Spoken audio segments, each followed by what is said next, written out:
Students, ये NCERT exercise problem 2.65 from page number 73 of structure of atom है, right? तो इसकी statement read करते हैं. The unpaired electrons in aluminium and silicon are present in 3p orbital. Which electrons will experience more effective nuclear charge from the nucleus? ठीक है, आपके पास ये जो क्वेश्चन है इसमें बोला गया है कि एल्यूमिनियम और सिलिकॉन जो है उसकी जो अनपेयर्ड इलेक्ट्रॉन है वो 3p ऑर्बिटल में प्रेजेंट है, राइट? अब ये जो एल्यूमिनियम के इलेक्ट्रॉन्स है और जो सिलिकॉन के इलेक्ट्रॉन है, इन दोनों में से किसके इलेक्ट्रॉन ज्यादा इफेक्टिव न्यूक्लियर चार्ज जो है न्यूक्लियस से ऑब्जर्व करेंगे या एक्सपीरियंस करेंगे, आपने ये बताना है. अब इफेक्टिव न्यूक्लियर चार्ज क्या होता है? हमें पता है कि जो पॉली इलेक्ट्रॉनिक एटम्स होते हैं, दैट मीन्स कि जिनमें बहुत सारे इलेक्ट्रॉन्स प्रेजेंट होते हैं, उनमें जो इलेक्ट्रॉन है उस पे प्रोटॉन कितना ज्यादा फोर्स ऑफ अट्रैक्शन अप्लाई कर सकता है, उसे हम इफेक्टिव न्यूक्लियर चार्ज कहते हैं. यहाँ पे ये जो प्रोटॉन्स है ये न्यूक्लियस में प्रेजेंट होते हैं, सो दैट्स वाई हम इसे इफेक्टिव न्यूक्लियर चार्ज कह रहे हैं, right? So effective nuclear charge find out करने के लिए फर्स्ट ऑफ ऑल हम इनमें अनपेयर्ड इलेक्ट्रॉन्स देखेंगे.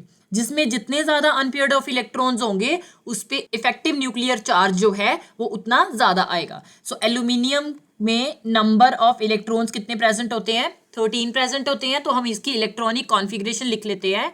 1s2, 2s2, 2p6, 3s2 and 3p1. ठीक है, तो अब हम वेलेंस ऑर्बिटल देखेंगे. तो वेलेंस ऑर्बिटल में हमारे पास नंबर ऑफ इलेक्ट्रॉन कितने प्रेजेंट है? Definitely only one unpaired electron present है, right? So you can mention over here कि मेरे पास 3p में only one unpaired electron present है, राइट?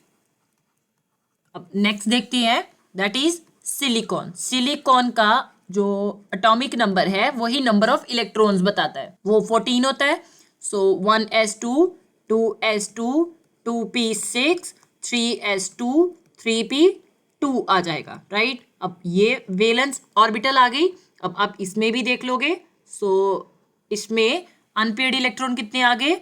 हमारे पास 2 अनपेयर्ड इलेक्ट्रॉन आ गए 3p में in case of silicon, right? और ये unpaired electron in case of aluminium आ रहा है. सो जिसमें जितने ज्यादा अनपेयर्ड इलेक्ट्रॉन प्रेजेंट होंगे डेफिनेटली उस पे उतना ही ज्यादा इफेक्टिव न्यूक्लियर चार्ज ऑब्जर्व होगा. सो सिलिकॉन के केस में 2 अनपेयर्ड इलेक्ट्रॉन आ रहे हैं.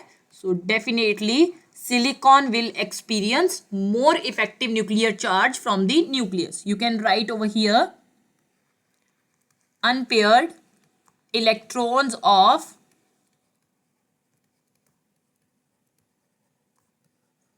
silicon will experience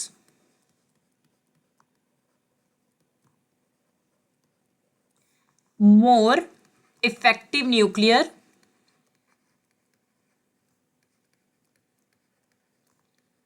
charge from nucleus.